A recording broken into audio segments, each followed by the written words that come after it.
The David Pakman Show at davidpakman.com.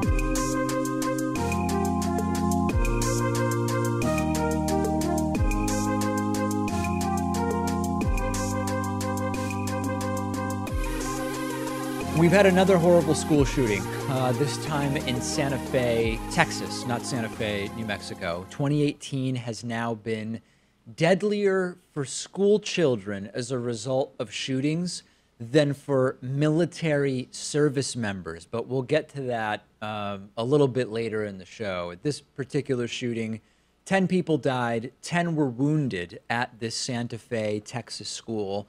17-year-old shooter was using a pistol and a shotgun, both of which were taken from his father. We will talk about that element as well. Eventually, the shooter was taken into custody by police, not killed, which, I mean, you know, there's never really anything good about these shootings, but I always tend to think it's better when we get the perpetrator alive because of the insight that it can provide into who knows what. The shooter reportedly told people in classrooms, "I'm going to kill you," and admitted to the shootings to police, according to a statement from police handling the investigation. In addition to the pistol and to the shotgun, explosive devices were found at the school, as well as off campus, as well as a Molotov cocktail. So let's go back to the guns briefly. Does the fact that the father's guns were taken by someone else mean that the father has some responsibility in the sense that he didn't properly secure the guns? Maybe in Texas, not likely that we would see charges, although also not impossible. Mental illness, as usual, mental illness is mentioned, often a real issue, of course, to varying degrees, but it's not always the issue, which, guns aside, would still lead to the same number of mass shootings, right? If we want to talk about mental health, we've got to talk about other things as well. Some saying, well, the shooter's father is an immigrant from Greece, so what, right? I mean, that's been mentioned. That seems to me a little bit silly. At some point, everyone's parents were immigrants to the U.S., weren't they, right? Like, how far back can we go? If I came to the U.S. at age 5 from Argentina, which I did, and I commit a crime now, is my being an immigrant a factor in the commission of that crime? Or, for example, a friend of mine has grandparents who came to the United States. If he commits a crime, is the fact that his grandparents were immigrants a factor? I mean, it's hard to imagine, and it becomes a very, very gray area in some way. You'd have to be a Native American then to be absolved from any criminality. Basically, yeah, exactly, which is you know, I get that it's a reductio ad absurdum, but it's actually absurd even without reducing it, right? And as usual, securing schools is being mentioned again. This is particularly interesting in this case because when you look at this shooting, the school had an active shooter plan. The school not only had an active shooter plan, but they practiced with these mock active shooter scenarios. The school had 2 armed police officers at the school who were involved in the response, and yet 10 people died. And of course, we could make the case, and people are making the case, that only 10 people died because of the 2 armed police, right? That the death toll would have been even higher than 10 were it not for the armed police. And that's actually possible. But what's clear is that 2 armed cops didn't prevent 10 people from dying. It's still a horrible mass shooting, one of the worst. So then we get back to, well, what if the teachers had been armed? Then they wouldn't need to depend on the armed officers to storm in and save them. And of course, theoretically, as is the case with much of these gun ideas from the right, it's possible, right? But what's not mentioned by too many of these people who claim to want to prevent shootings is that if it were just more difficult for this kid to have accessed the guns, none of it would have happened, which in this case goes back to the dad, right? Sometimes it goes back to failure to report reasons why someone shouldn't have a gun to the federal registry, not federal registry of guns, but rather to the federal database of people who should not have firearms. And there are questions in this case because the guns came from the dad about whether the dad will be charged. But the saddest thing here is that even those who choose to put the focus on anything other than guns, they don't do it in good faith because they don't actually want to deal with the issue. And I'll give you an example. Those who say mental health is the problem, very common on the right. As soon as you've got a shooter, assuming, of course, that it's not a terrorist, which we know is very, very related to the identity of the shooter, if we say this was a lone nut, mental health is the problem, we've got to focus on that. Well, where's the funding for guaranteed access to mental health services? Buying a gun is way cheaper than going to see a psychiatrist, even with insurance in many cases. We don't guarantee access to any health care that would even lead to a primary care doctor saying, you know, you came in here for a physical complaint. I think there might be a mental health issue here. And saying, what about speaking to a mental health professional? Buying guns and bullets is cheaper than getting the mental health services for many people. But the same people saying this is a mental health problem don't actually want to devote any money, which we would need to do, to deal with the mental health problem. If you're serious about treating this as a mental health issue, why aren't you lobbying for funding for mental health resources? These people are disgusting. And I wasn't kidding when I said the thing about at least more people didn't die. There are folks all over the place, if you look online, saying only 10 people died. This is a win because of those officers. The people who say they want schools to be safe won't support devoting resources to mental health and are celebrating this as a victory because only 10 children died. And then, this is just beyond the pale, but there are locals in the area who have been interviewed who have been saying the problem is the lack of religion in schools that caused this. And there was also a guy with an American flag and a Make America Great Again hat and a gun who walked by the site of the shooting and was interviewed. I mean, look at the level of clownhood that is going on here. What was going through your head when you found out that this was going on? To the school, make America great again. By doing what? What was your plan of action? Offering support. God bless you all, will go a long ways right now for a lot of people. Thank you. I'm going to head this way. God bless you all. Thank you. And you see the gun. We need prayers, okay? We need prayers. This idiot is walking down the street with a damn pistol on his side where we just had kids get shot, okay? I'm a gun rights person. I have guns, okay? But this idiot is walking down here and saying that he needs to make America great again. That's not what America needs. America needs prayers. We don't need this crap. All these people are off their rockers, right? I mean, the guy with the pistol who said, as soon as I heard there was a shooting, I said, we've got to make America great again. So he shows up with a gun, a Make America Great Again hat, and a flag. That guy's nuts. But the guy saying we don't need pistols, we need prayers.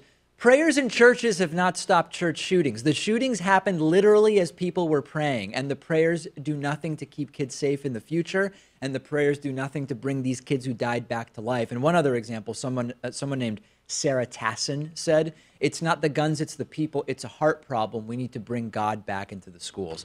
I don't even know, Pat, if we should be talking about that, because on the one hand, it's so irrelevant. These are the rantings of lunatics, but at the same time, it's common enough that people say such crazy stuff that I'd be doing something wrong if I didn't at least tell the audience that some people are reacting in that way. Yeah, the thoughts and prayers line just makes you think that if we think about this problem long enough, it'll go away. Yeah. And that's not happening. And they don't actually want religion in school, by the way. They want Christianity in school. They're not even being genuine about what they want. They want their religion there. And their religion, of course, Christianity, hasn't stopped shootings in churches, so why would it stop shootings in schools? And what's very clear, and this is the sick reality, we're no closer to solving this problem than we were the day after the Sandy Hook shooting, other than the activism from the Parkland students, which it seems like is going to continue and hopefully carry over into voter registration for 2018.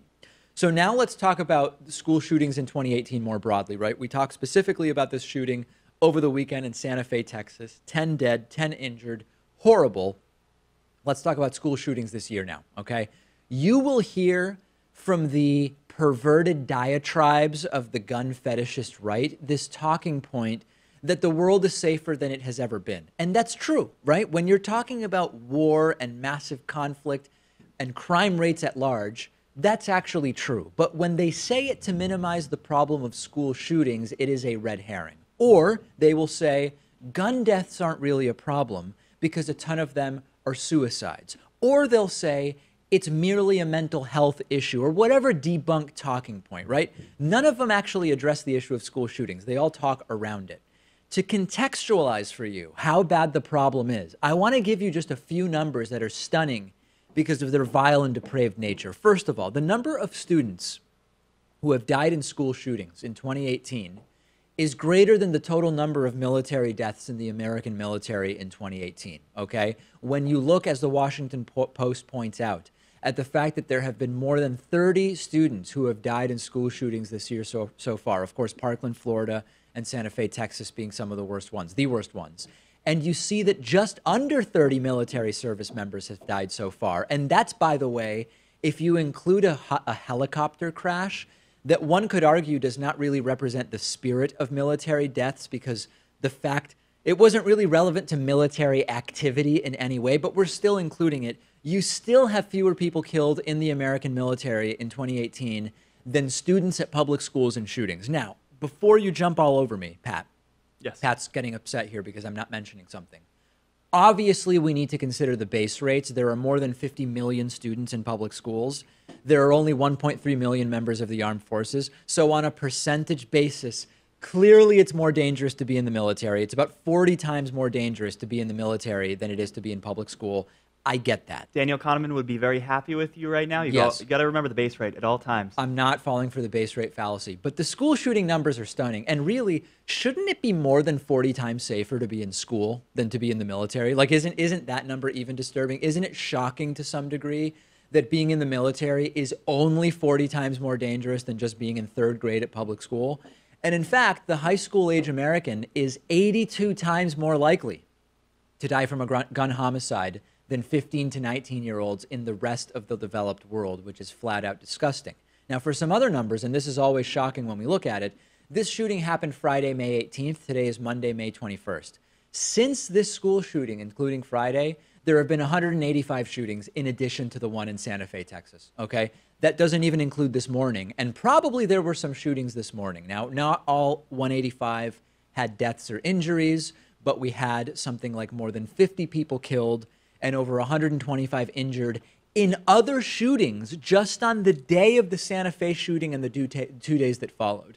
This is so crazy that if you want to, I don't even know how we wrap our minds around this. I really don't at this point. The numbers are of such a scale. Yeah, and if you think about the reason why people in the military are so revered and respected, it's because when they put on that uniform, they go overseas and fulfill whatever duties are required of them, there's a chance that they could be killed in action. Correct. And we don't attribute the same virtues to those in school. Like, nobody Just thinks about that school. for a student. Yeah, and some students, sadly, from the Santa Fe, Texas school were interviewed, and they said, you know, it's been happening all over. We felt it would happen here. Another student saying something like, I was wondering if, every day I wonder if today is the day that there's a school shooting. This is what's going on. And meanwhile, the idea is to strengthen the schools so that they're safer.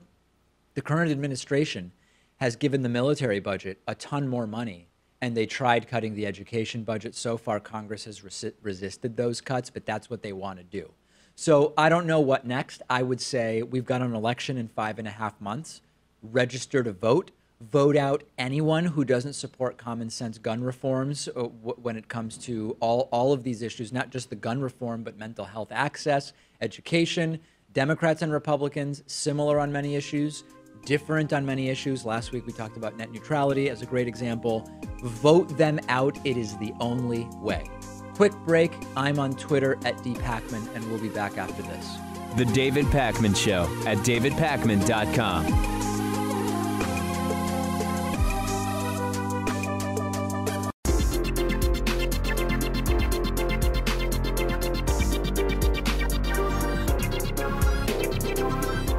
The David Pakman Show at davidpakman.com. Today's new member of the day is Catherine Williamson, and today's long-term sustaining David Pakman Show member of the day is Scott Rykoff. I appreciate both Catherine and Scott so much. You can join them at joinpakman.com. Scott's been with us since 2012. Quite a record for a David Pakman Show member. Thank you. Join them, joinpakman.com. Okay, we've got some big news relating to YouTube sponsorship, okay? Very quick refresher. YouTube has released a new program in beta, which is called YouTube Sponsorship. They've invited a hand-selected group of channels where the David Pakman Show was included People can sign up for YouTube sponsorship for $4.99 a month by using the blue sponsor button on our website, on the YouTube channel, and on the YouTube video pages. There's a lot of really great benefits for YouTube sponsors, including sponsors-only posts and lots of other great things. One of the benefits is that there can be custom emojis that are coded into our channel only and that only our sponsors can use. And last week I said on the show, we don't have any. I want some emojis, but we're not good at designing stuff. I'm not good at graphic design. Pat's not good at graphic design, unless he's keeping those skills a secret from me. So we said, audience, please help. And the great Corey Topkis, who did the original Andy Warhol image that was part of our 2018 calendar and is also on our wall here, thanks to Pat, has created some great emojis, which some of which we've been able to add. So now we're actually putting these up on the screen. YouTube sponsors get to use emojis such as TDPS hair, which is a cartoon version of when I did the crazy hair thing to celebrate 2,000 patrons.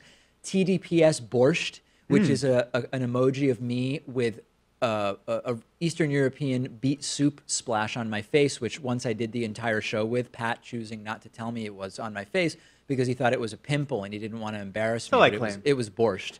And others as well, a Hatriot-themed emoji. Very, very exciting stuff, and we can add more emojis as we get more YouTube sponsors. Also, chat and comment badges are now active. If you are a YouTube sponsor, you will see that there are badges that will show up next to your comments in chat and on YouTube comments, and right now they are different colored versions of the David Pakman Show logo. And when you get to the 2-year mark, you get it as a badge, the picture of me with the whacked out hair, and you get a better badge the longer you stay. So new sponsors get one badge when you get to a month, 2 months, 6 months, etc. Very, very exciting. We also have as a YouTube sponsorship benefit a sponsors only poll. Okay, so right now, if you're a YouTube sponsor, this is only visible to sponsors. You can vote on which topic should we cover in the upcoming pseudoscience mini-series. Cleanses and detoxing right now, winning with chiropractic close behind, followed by numerology and prayer healing. Another sponsor benefit. This has nothing to do with membership, has nothing to do with Patreon. It's a new initiative, YouTube only. You can use the sponsor button, which you can find in a lot of places on our channel. And part of our reducing advertising on the podcast and reducing advertising on the broadcast show, which we announced that we're doing, is because of this initiative. And we're going to keep doing more. And my goal is 1% YouTube sponsorship, okay? We've got 460,000 subscribers on YouTube. If 1% signs up to become a sponsor, 4,600, it is a game changer. It changes the entire financial picture of the show, lock, stock, and barrel. We invite you in the audience to be part of the good 1%. That's what we're calling it. This is the good 1%, right? It's not bad to be part of this 1%. So sometimes our current president exposes that he doesn't know basic political facts, like what's the nuclear triad, or what did Ronald Reagan do with taxes, for example, or some other random bit of knowledge, right? Sometimes, though, he doesn't know the simplest things that most sort of financially stable Westerners would know, such as there's a thing called HPV, the human papillomavirus, and there's HIV, right, the human immunodeficiency virus, which leads to AIDS. In absolutely stunning video that I'm going to play for you, Bill Gates, the founder of Microsoft and ultra-billionaire philanthropist Bill Gates, talks about how Donald Trump on multiple occasions asked Bill Gates if HPV and HIV were the same thing. Chris Hayes had the video on his MSNBC show, and here's just a short part of that clip. He wanted to know if there was a difference between HIV and HPV, so I was able to explain that those are rarely confused with each other. Bill Gates immediately smeared as a liar by the Trumpist right. But why would Bill Gates lie about this, right? Like, why would Bill Gates concoct a lie that Trump doesn't know the difference between HPV and HIV? And really, who are you going to trust, right? You clowns. Are you going to trust one of the world's most successful humanitarian philanthropists who has as a life mission to deal with some of the worst diseases in the world? Or are you going to trust Trump, who lies about everything? Obviously, Bill Gates is lying, right? In another part of this event, Gates said that Trump, during his meeting with Gates, was referring to himself in the third person, which also sounds just about right and totally unsurprising in every way. And everything that Bill Gates said fits perfectly with what we know about Trump. First of all, that he's really confused about medical stuff. That's the pattern. Number two, that he's really confused about vaccines, which comes up as well. Also, it doesn't seem Trump cares about AIDS, and that was evidenced by the resignation of 6 members of that HIV/AIDS committee who said, Trump doesn't care about AIDS, so we're quitting. I have no reason whatsoever to doubt Bill Gates here. And really, Trump should know about HIV and HPV because during the 1980s, the AIDS and HIV crisis was perhaps worse in New York City. Sure. That's where Trump lived. And HPV is the most common sexually transmitted disease. Which is also something Trump believe should, all these women who said that they've had affairs with Trump and unprotected sex. Yes. Maybe he came across that at one point. Yeah, not because of anything about the women specifically, but just about the prevalence of HPV, right? And Gates also said that during the meeting, Trump wanted to start an anti-vaxxer committee of some kind, and Gates tried to talk him out of it. Bill Gates said, in both of those 2 meetings, he asked me if vaccines weren't a bad thing because he was considering a commission to look into the ill effects of vaccines. Robert Kennedy Jr. was advising him that vaccines were causing bad things. And I said, no, that's a dead end. That would be a bad thing. Don't do that. This is the theme when smart people meet with Trump. They're stunned by his ignorance, and this is actually super interesting. When Trump shows up at a rally with a planned speech and this hand-picked group of sycophants, he isn't as obviously just dumb, right? And maybe in a room full of his most feverish supporters, he's not actually that dumb in comparison. I don't really know. I don't know enough Trump supporters to know. As soon as you put Trump in a room with people like Bill Gates and Elon Musk and others, those meetings are rarely televised, but the impression that we get from people in the room is it is shocking how unintelligent and ignorant Trump appears to be, which when you sit down with the guy, I would imagine becomes really obvious. You put Bill Gates and Elon Musk in a room with Donald Trump, and all of a sudden you're like, this guy doesn't know anything. And it actually explains a lot about how those guys, and women as well, but by those guys I mean specifically Gates and Musk, they've bailed on opportunities to work with Trump. It all fits together. Yeah, I mean, I guess if you're giving a speech in front of your supporters, whatever you say will pass. You don't need to say anything too intelligent. More or but less. You're trying to impress these people around you like Elon Musk and Bill Gates, so you have to up the ante a little bit, I think. Yeah, or even just not say blisteringly stupid things that make you push away, that force the people you're trying to get to help you with stuff to say, I just can't work with this guy. Not at all shocking. If you think we should distrust Bill Gates about this, tell me why. I'm open to having my mind changed. Okay, we've got a big news of a big step against the failed war on drugs. New York City Mayor Bill de Blasio has told the top police officials in the NYPD to stop all arrests of people simply caught smoking marijuana in public. Because right now, if you smoke pot in public in New York City, you can get arrested. If you have even a small amount of pot in your possession, you can end up in court. Bill de Blasio is saying to police, simply issue a court summons to people smoking pot in public. Do not arrest anybody. Super important, because NYPD is in the middle of a review of marijuana policy in the department, and this is a clear signal of the way de Blasio wants this to go. And this is in addition to their announcements last week that the Manhattan District Attorney, Cy Vance, is no longer going to be prosecuting marijuana possession and marijuana smoking cases starting on August 1st. That's a big deal. And in a city the size of New York, when you look at New York's population, you look at the size and cost of New York's police department, New York's backlog of cases, something as simple as no more pot smoking arrests, it's going to free up major resources in the court system. It's going to keep people that should have no place in the system or in prison or jail out of that. And whether they use that new time productively, we don't know whether NYPD will take all the time saved from arresting pot smokers and use it in a way that we would approve of.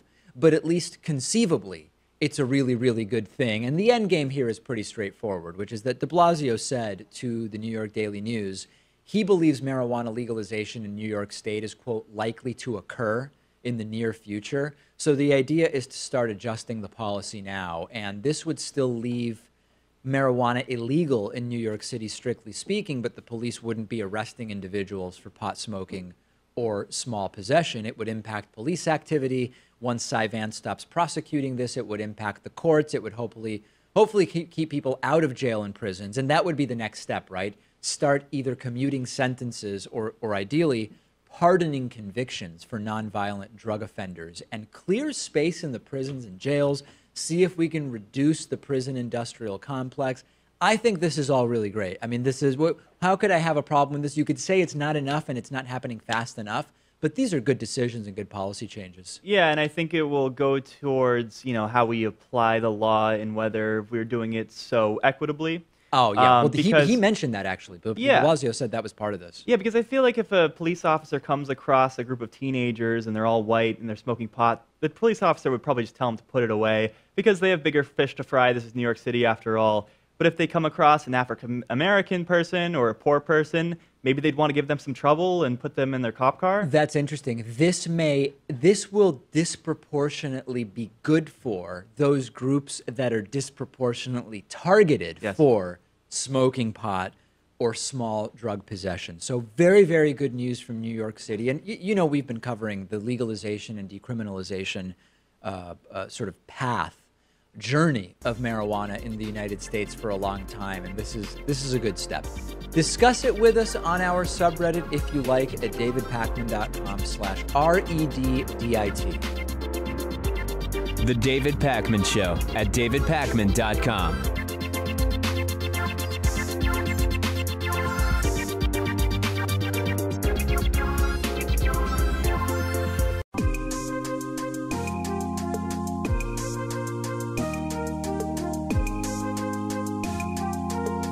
Welcome back to the David Pakman Show. It's great to be joined today by Samantha Price, who's an evolutionary biologist and also assistant professor at Clemson University. Samantha, it's so great to talk to you. I've been reading so much over the last years, not only about some of these very large extinct mammals, which are no longer around, and a lot of the context of that reading has unfortunately been reading that points to humans having a role in some of those extinctions, but also about the size of whales. And I think maybe just as a sort of general introduction to the topic, it might be interesting for our audience to hear a little bit about what sort of factors in general control or influence the size that a particular mammal species grows to. Right. Well, there are a lot of things, and a lot of it comes down to sort of the laws of physics. And so on land, a lot of that is to do with the effect of gravity on bone. And so the material properties of bone really sort of constrain how big they can get on land, because you just can't move something so big. So some of the largest things that ever lived on land, they were dinosaurs, so not mammals. They got up to around maybe 160,000 pounds. Obviously, that's an estimate because we can't weigh a dinosaur. But we think that's sort of close to the maximum size that things can get on land due to those sort of laws of physics and the capacity of bone to be able to sort of hold our bodies up. Of course, when you get into the sea, and you mentioned whales, they don't have those gravitational constraints because of the buoyancy of water. And so that's one of the reasons that we think that things can evolve to be much larger in water, is due to that buoyancy. There are also many other factors as well, but that's one of the key things that sort of put our upper limits, at least on land. Can you talk a little bit about the connection between an animal's diet and food consumption and its ultimate size? And I know that there is something called Kleiber's Law, which sort of is a ratio between how much food an animal consumes and how much bigger in terms of body weight it gets. And I'm wondering whether that, I genuinely don't know, does that apply differently if you are a mammal in water versus a land mammal? Right. So Kleiber's Law, it's an interesting question. We're not quite sure if Kleiber's Law really is dictating the upper size. It may actually, so that's all to do with sort of volume of an animal, and sort of the bigger you get, you're not using as much energy per unit volume. And so the idea is that you can eat less nutritious prey, i.e. plants, so not so much prey, but you can graze, you can get your nutrition from these very abundant plants. And you can extract the energy because you don't need quite as much energy per unit of mass when you're larger, because our metabolic rate roughly scales with a 3/4 rule to our size, so it doesn't increase as much as our size does.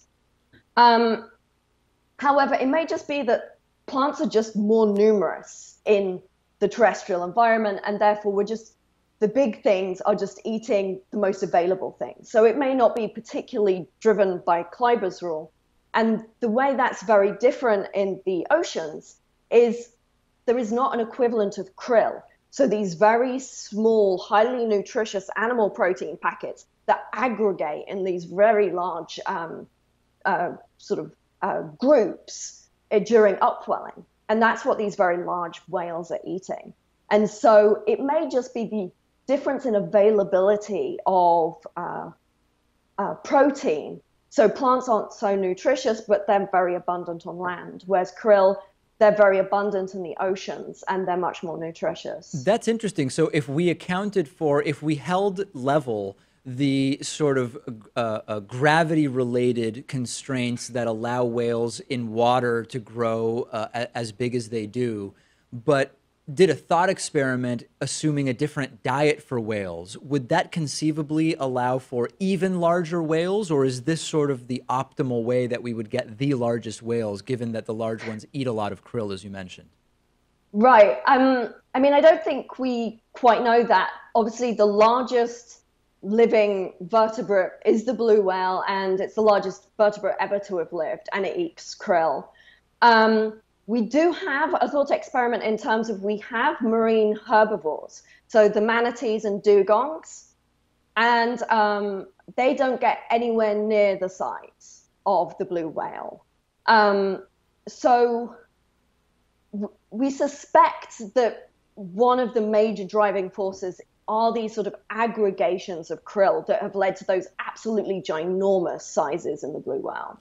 As a general principle, do species that live longer tend to have at least the opportunity of growing larger, just in the sense that it takes time to grow and the more years you have to do it, the larger you could possibly grow? Or does that not seem to be a correlation? It's a very strong correlation.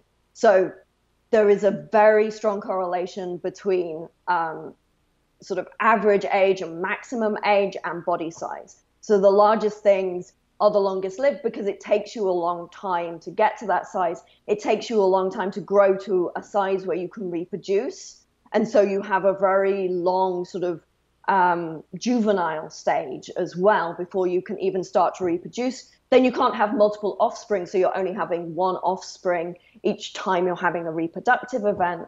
And so it tends to lead to sort of a much longer life, yes. I know that climate science is not your area of expertise, but I'm curious if you have any thoughts, at least with regard to whale size and other ocean animals. Do we know how, for example, changes in ocean temperature, ocean acidification, which we've talked with experts in that field about, and things like the Pacific garbage patch, how does that impact what's going on in terms of animal size in the ocean? So there's a variety of things there that you asked me. In terms of the garbage patch, it's certainly having an impact on whales and other marine organisms in terms of they are eating these. Often the plastic bags are looking like squid. And so things that feed on squid or jellyfish will try and eat them. And so things have washed up on shore with large amounts of garbage in their stomachs. And so that is certainly worrying. In terms of what it has for size, I'm not so sure, but the climate change potentially could be really important. So there's been a study that showed that these very large whales, the blue whales, they've sort of only evolved over the last sort of 4.5 million years ago. And they think that that is really closely linked to the onset of these seasonal upwelling events in the ocean and quite a lot of oceanic changes that led to those greater aggregations of krill. And so, of course, climate change, anything that affects the ocean currents and the upwelling is likely to have an effect on these very largest whales. And we don't know what they will be, but everybody is, of course, concerned about that. Is it likely to expect that the super large mammals of the past would reemerge somehow at some point? Like, what forces could cause that? You know, whether we're talking about like the large armored mammals of the past, or glyptodons, or the ground Right. sloth? I mean, what might make these resurface, or are these basically things of the past? Well, I mean, obviously the physical constraints are going to stay the same. So that is true. So it's then all about sort of the availability, basically, of food and what they would be living on, as well as the predators that would be after them, also diseases that may be affecting them. There really is no reason to expect that we wouldn't see the evolution of large things again. As you mentioned in the introduction, a lot of the sort of land mammals that recently went extinct have been linked to human evolution and as sort of helping to drive the extinction of things like the mammoth and the mastodon and things like that. So there's no real theoretical reason why those shouldn't re-evolve, other than the fact that probably humans are preventing that by changing the habitat. We don't have these vast savannas that things can survive in. In Africa, we still have some of those places. That's where the elephants and the giraffe and our largest land mammals are. For species, particularly mammals, that have been around for a long time and have not gone extinct, do we know whether the average member of a particular species is larger or smaller now? So, for example, if we compared blue whales now to blue whales of millions of years ago, or the African elephant today compared to an older elephant, in general, what direction is size going? Well, there are a lot of theories on that. I mean, with the whales, we have a fantastic fossil record through the history of whales, but for the modern species, we generally don't have a great fossil record that we can identify, we know this is a blue whale a million years ago. So that's a little hard. What we can do is we can see that different environments lead to the selection for different size. So on islands, what we see for elephants, and we can see this in the fossil record of elephants, is that they get smaller when they move onto islands. So islands are a lot smaller, so there's just sort of not that sort of availability of habitat and food, and so they tend to evolve much smaller sizes. And but small mammals, when they get onto islands, often get quite big. And that may be a release of constraint from other predators or various other aspects to that. Absolutely fascinating. That is so basically there's no answer in general for mammals. It depends on what animals we're talking about. Right. There is a very long-standing hypothesis since the sort of late 1800s called by a pretty famous paleontologist called Cope. And his hypothesis is that mammals have been getting bigger through time. But the evidence for that is somewhat controversial, and so some people think there is really strong evidence and others are less sure. So I certainly wouldn't like to say that they have been getting bigger throughout time, but there's certainly some trends in certain groups though they are getting bigger. Spoken in a truly diplomatic way, I would say. Right. I think I understand. Samantha Price is an evolutionary biologist and also an assistant professor at Clemson University. Thanks so much for talking to us about some of the work that you do. Thank you very much. It was a pleasure. The David Pakman Show at davidpakman.com.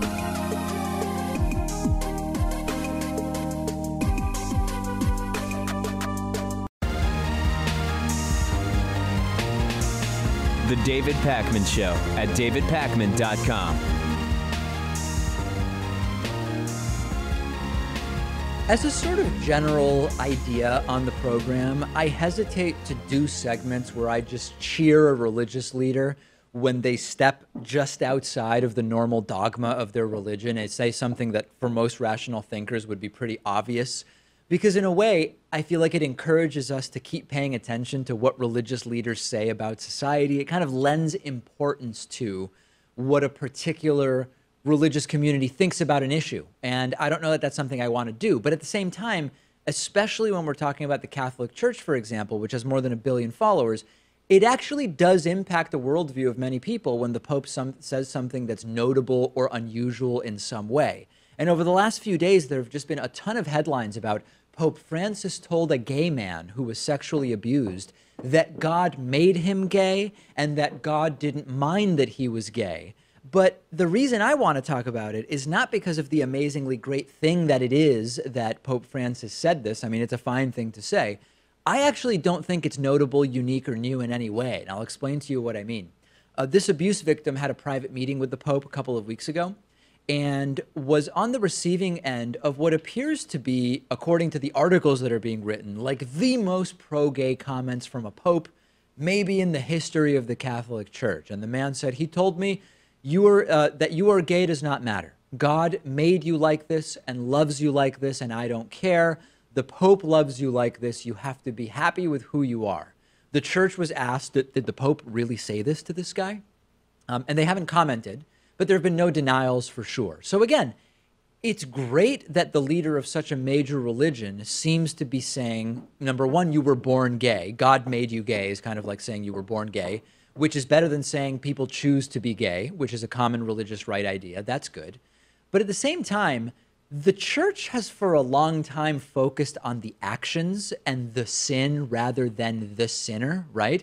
It's always been about everybody is God's child and but don't go and have gay sex because that's really bad and you could end up in hell for all of eternity. So I actually am having a hard time even agreeing that this is some blockbuster thing. Like he basically said, God loves everybody and everybody is the way God intended them to be. No people are aberrations, but still leaving out of the discussion that it's the actions that can be aberrant. And it's always sort of been the sin, not the sinner for the Catholic Church that is the concern. So I just don't think this is notable. Yeah, I mean, buying into their worldview, that would be a pretty cruel thing for God to do, right? Because you're making this person gay and, fulfilling them with all these desires, but then if they tried to act upon them, then they could face eternal repercussions, right? Burn in hell for all of eternity. I guess they would say it was, so let's explore that, right? The idea would be, why would God make someone gay but sentence them to hell if they act on the gay impulses that God gave them? Seems almost like cruel in some way, right? It's like a test. I guess they'd say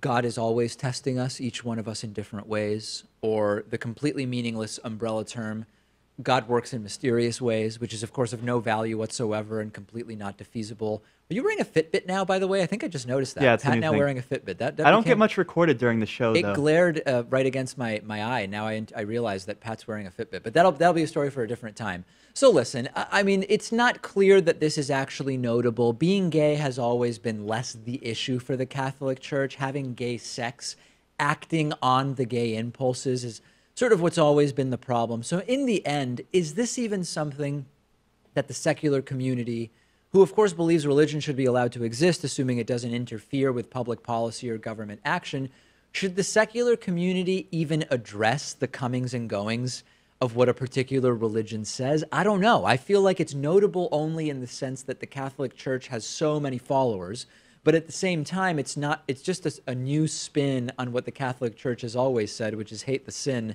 not the sinner. It's a step in the right direction, I guess. I feel like the trend is, because now we have such a progressive Pope in Pope Francis, that he'll say something sensible, and then the church will walk it back. Oh, he didn't actually mean that. Which we've seen happen. Yeah, like with his comments on how maybe hell doesn't exist after all. And then 50 years from now, once this is no longer even the slightest bit of a controversial issue, they'll say, whoa, well, we supported, being gay and this idea that hell doesn't exist all along. I mean, Pope Francis said it 50 years ago, right? In 2018, Pope Francis told a guy God doesn't hate him or something like that.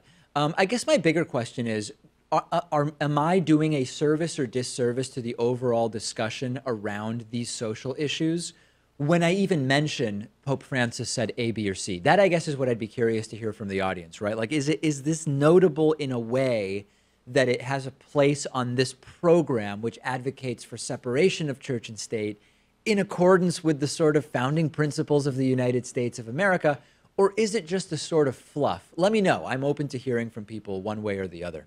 We have a voicemail number. That number is 2192-DAVID-P. I've got something very special for you today, okay?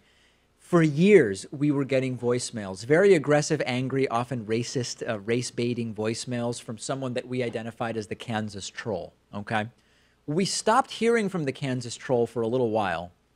Then about 6 months ago, maybe 9 months ago, I picked up a call during live calls, and it was a Kansas area code, And I immediately recognized the voice. And I said, is this the Kansas troll? And the guy said no, I guess because he doesn't even know that he is the Kansas troll. But it was the Kansas troll, and he tried to troll me live and completely face planted. It was one of the worst face plantings of any live troll attempt that we've had on the show. I faced palmed as a result of his face plant. It was bad. That's right.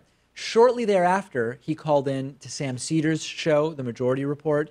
Again, total faceplant. And then we haven't heard from him for months. It's been months of silence. He hasn't at least gotten through on live calls. And I look for his area code because I would love to put him on. But he hasn't called into live calls. He hasn't been leaving voicemails. He resurfaced in the last 48 hours with the following beauty from the Kansas troll who is back. Take a listen. Yes, hi. Today I was watching on the Dish Network, channel 9415, I believe. You were talking about how you're going to do a new mini-series where you will be debunking different pseudosciences. Well, because your past series, I felt like there was quite subpar. I have a suggestion to make. Please. First, what you can do is you can debunk the pseudoscience of the round Earth model. Next, you can debunk NASA and space exploration. By the way, some other things that you could debunk in a mini-series would be evolution. You can disprove the pseudoscience of veganism. And then you can also debunk cosmopolitan race theory. Thank you. So I believe that the guy really is an uninformed, ignorant person. Oh, you think he's sincere? But I think that this is obvious trolling. I think, and the reason why is that even those who believe in, who don't believe in evolution, they're not usually the same people who disbelieve some of those other things that he mentioned, right? And it's just that I think it's just obvious trolling, and he's gone back to the scripted trolling voicemails because of the face planting during live calls. That's my genuine belief. I'm glad to have him back. I'm glad he came out of the under the bridge from where he lives to troll us all again. It's enjoyable. I think it's fun for everyone, and he doesn't really step over the line all that often. Well, you should hear the voicemails we don't play. I'll send you some of those, and then we'll see if you stick to that same point of view. So anyway, Kansas Troll, welcome back. Also, people were asking about the Eggman, people saying we haven't heard from the Eggman for a while. He did leave a voicemail recently. It wasn't great, so I didn't play it. But the Eggman is still alive and well. I just thought the Eggman was on sabbatical. Yeah, I know. That happens every now and then? It's normal that there will be periods where we don't hear from him, and we don't know why. We just don't ask. I'm sure he'll be on the program again soon. On the bonus show today, Roger Stone says he's prepared to be indicted by Robert Mueller, but for what he believes will be a sort of trumped up or fabricated, concocted charges. But that is something he says he is ready for. Artificial intelligence potentially as a weapon to fight cancer. We will be talking about that. And we will also talk about what we need to learn about boys from the violent rise of the incel rebellion. Incel rebellion is involuntary celibacy, okay? Involuntary celibacy. There is, I guess, so there's movements that are deliberately celibate. They choose to be celibate. And then there's the involuntary celibates, who I guess it's like they can't get dates, right? That's basically, like, what does that mean, involuntary celibacy? You don't want to be celibate, but despite your best intentions, you're celibate because you can't figure out how to not be. That's the PG way of saying it. That's the PG way of saying it. And it's guys who can't get laid, right? That's what we're talking about. That's what we're talking about. And anyway, I guess they're now banding together in some kind of rebellion. And I am very, very interested in this. I feel like it is a movement that probably has some overlap with both Gamergate and the alt-right in some way. These groups are not all the same, right? But there's a Venn diagram in which they have little edges where they overlap. Yeah, and also, unfortunately, overlap with the Santa Fe shooting from last week and with the Toronto truck attack from last month. That's correct. That is absolutely correct. So we'll be talking about that and much more on today's bonus show. Join Pacman.com, Patreon.com/David Pacman Show. Have your pets spayed or neutered, and we'll talk to you on the bonus show.